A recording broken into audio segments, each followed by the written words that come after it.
Well, new at night, in early January, Buffalo Bills safety Damar Hamlin suffered cardiac arrest during a game against the Bengals. Now, team trainers saved his life on the field before getting him in an ambulance that took him to a nearby hospital.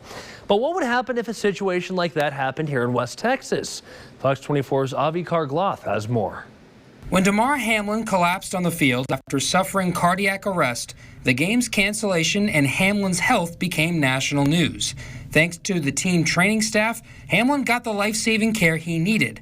The injury sparked conversations amongst athletic trainers in the Basin, who quickly understood how serious the situation was. When I saw him pass out, I mean, the first thing I thought was, obviously number one is like, wow, that's not good. You know that the situation is bad when EMS comes out. You know that it's really bad when they bring the ambulance out onto the field. When an ambulance comes out onto the field, that's when you know that is top level, the worst, worst of the worst type of a scenario.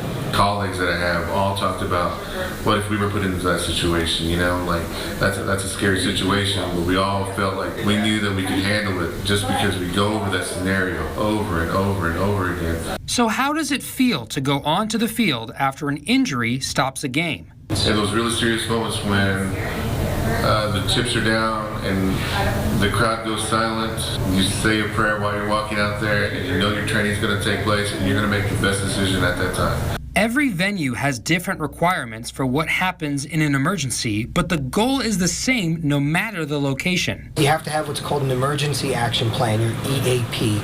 A lot of times it's about how do we get the help to those in distress, and then how do we get those people that are in distress out.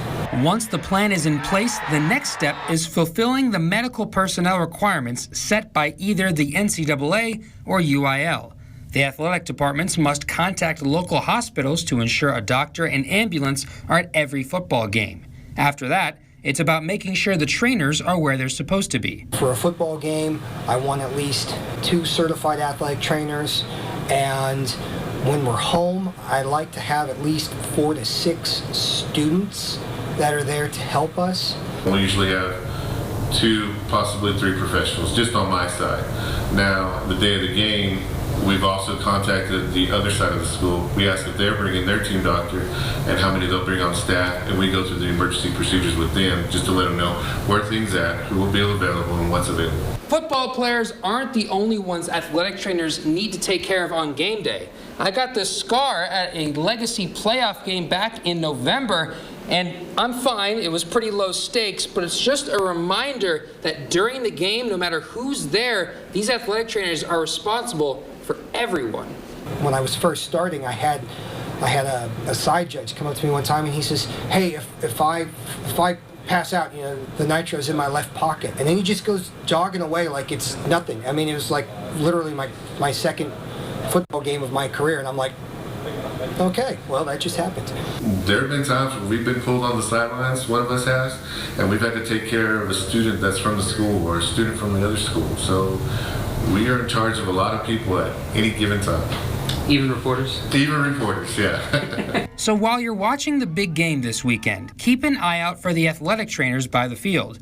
While you're enjoying the country's biggest sporting event, they're busy keeping everyone in the building safe on and off the field. We don't ever want to have to take care of this, but if the chips are on the table and you need to count on us, we are there for you.